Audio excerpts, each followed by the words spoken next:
At the time of the story, I was 21 years old and living in a major Midwestern city, attending the university there. Having lived there for only 1 month before my story began, I witnessed a train stop stabbing, been yelled at by a crackhead, had a homeless guy follow and threaten to choke me outside the physics building on campus, and watch a 13-car cop raid on a drug house just across the street from me.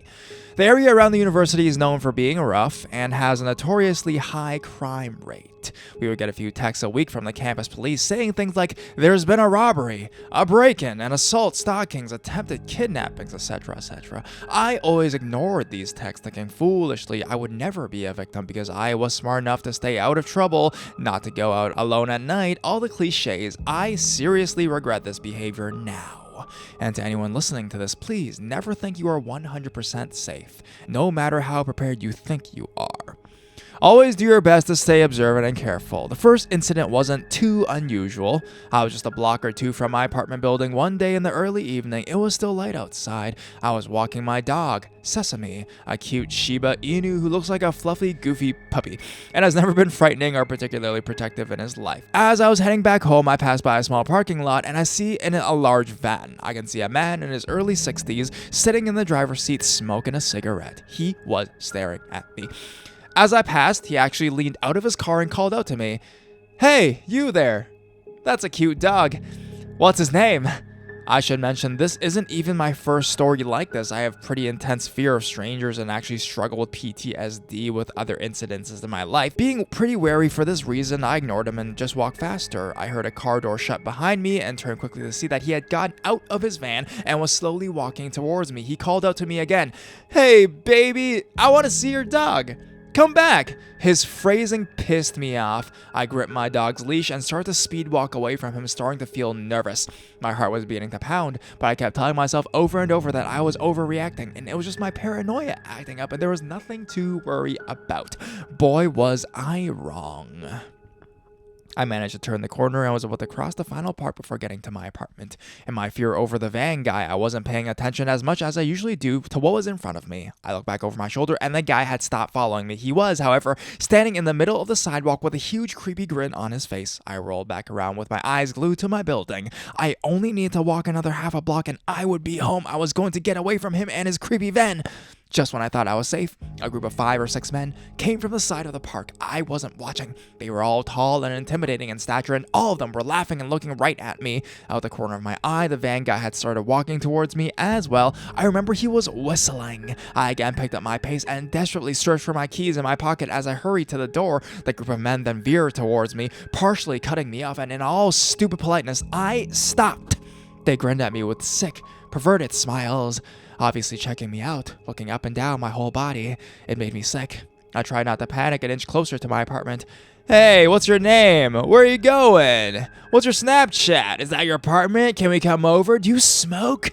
They all barraged me with questions one after another. I tried to refuse them, stammering, No, thank you," as I saw the van guy come and join their group, leering at me. While I inched away, they inched closer. One of them then reached out for me, his fingers actually touching my arm. I leapt back, trying not to cry, but Sesame suddenly lunged at them. His teeth bared, a horrifying snarl ripping from his throat. Every bit of cute Shiba personality was gone, and he looked like he wanted to tear one of these guys' throats out. It startled them enough that I was able to turn and then sprint the final distance to my building, locking the door behind me.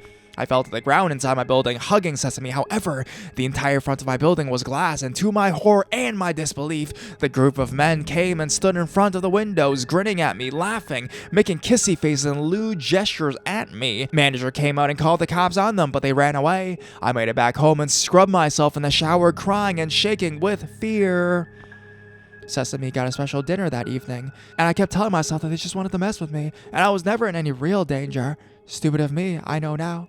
About a month later, when I finally managed to be able to walk outside my apartment without severe anxiety, I was actually planning on moving a bit farther away from campus. It was still going to be in a sketchy neighborhood, but the thought of those men, knowing where I lived, kept me up at night. The apartment actually hired a security guard to be there 24/7 after someone had broken into the building, smashed all the windows, destroyed some of the furniture, and stolen a bunch of bikes. Of course, my bike got stolen. Anyways, I was heading home from class and it was a beautiful day. I was actually pretty happy for once and popped my earbuds in on the last few blocks before I got home. Stupid, I know. After a block or so, I started to feel like someone was watching me. My palms were sweating. I glanced behind me, trying not to look obvious, and a tall man was about 20 feet behind me, staring straight at me. I snapped back around and ripped out my earbuds. No, no, no, I thought, it can't be one of them. It can't be him. I was just jumping to conclusions, given my anxiety disorder and paranoia, surely, but there was something familiar about him. My heart started racing. As I hoped to God the others weren't waiting for me around the corner of my building again, ready to jump me. I walked faster, wishing Sesame was with me this time. I was too afraid to look back at him as I fumbled with my keys and wrenched the door open as hard as I could. This turned to be a crucial mistake. As I ran to the elevator, trying to breathe a sigh of relief, I saw with absolute horror that the man had caught the door I had thrown wide open and was slowly coming into the building with me. He paused, standing away from me, but close enough that I could hear his ragged breathing and smell alcohol coming off of him. My heart was thudding in my chest now, and I struggled to think clearly. The apartment manager was already home for the day, and I was completely alone in the lobby. There were no other doors out of that room, and the stranger was blocking my way to the door. The security guard supposed to be keeping an eye on the building was nowhere to be seen. The elevator came, and I tried to run into it and slam my hand over the door close button as fast as I could. I pushed my floor button and huddled in the far corner of the elevator. I started to once again try to catch my breath, but right when the door was about to close, he stuck his hand in. I could not believe it. He waited until the door was just about to close, and then he stopped it. He was standing close enough that there was no way that was a mistake. My stomach dropped, and a suffocating sense of dread crept in. I kept my head down as he joined me. My desperate hope that he was a dirty, drunken resident of the building was dashed when he didn't press any of the buttons. I didn't know why. I didn't run out of the elevator or try to leave the building again. I was paralyzed with fear, and all I could do was watch as the door closed and my fate sealed. The elevator was filled with the stench of alcohol and BO. If I wasn't so terrified, I might have gagged. It was nauseating. I couldn't look at him. I couldn't move. I tried to scream at myself in my head to press the wrong button and try to escape him, but I was completely petrified. He leaned closer to me, and I heard him breathe in deeply and very quietly sigh like he was content. I felt tears well up in my eyes, and the seconds it took to reach the top floor where I lived felt like hours. I saw no way I could escape the sick, drunk guy who was smelling me. In the reflection of the elevator walls, I could make out his disgusting smile. He was staring directly at me, his hands inside of his pockets just being there, clearly holding on to something. I'm not religious, but I prayed that I would make it to my door in time. I realized he probably wasn't going to attack me in the elevator. There was a large camera on the ceiling. I looked up at it, feeling a tear spill out of my eyes as I did, hoping that whoever saw the tape eventually would identify this man. The worst part of it all is that I've trained in martial arts and self-defense since I was about 8 years old. I thought of myself as stronger and braver than I was acting. I should know what to do. I should be strong enough to do it. But no matter how many times I disarmed, thrown, or choked out attackers in the studio, nothing totally prepares you for the dread of a real-life situation. As the elevator reached my floor, I managed to snap out of my stupor long enough to dash through the door and run to my apartment unit. I nearly missed the keyhole, but I threw the door open. I was nearly through when my backpack snagged on the outside handle of the door, trapping me. I heard the man walking quickly to my door, a low chuckle building in his throat as he watched me panic and struggle to get free. I felt like a mouse being watched by a cat, trapped, helpless, so close to escaping. I finally gave up and shoved my arms through the straps, abandoning my backpack. As I did, the man suddenly reached out for me. I was able to slam the door shut, deadbolting it. The gust of air from the door slamming brought his disgusting smell in with me, and in my terror and disgust, I retched violently. I looked through the peephole. He was staring right at me, pressing his forehead against my door, his mouth bent in a furious scowl. He swore at me and ripped my backpack off the handle of the door, slamming it to the ground. I winced as I heard my laptop thud. I was still too terrified to say anything, but I grabbed the knife I kept by my door in hand, ready if he tried anything.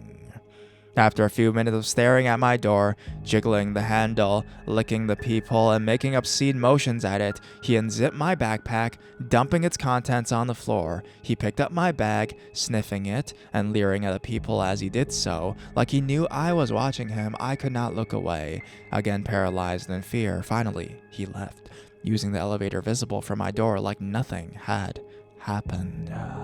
I continued to stare out at the people for what felt like an eternity, and then finally called the apartment manager, feeling my anger sinking in that the security guard hadn't been anywhere in sight, not paying attention. It turns out he had fallen asleep eating Taco Bell and watching movies on his phone.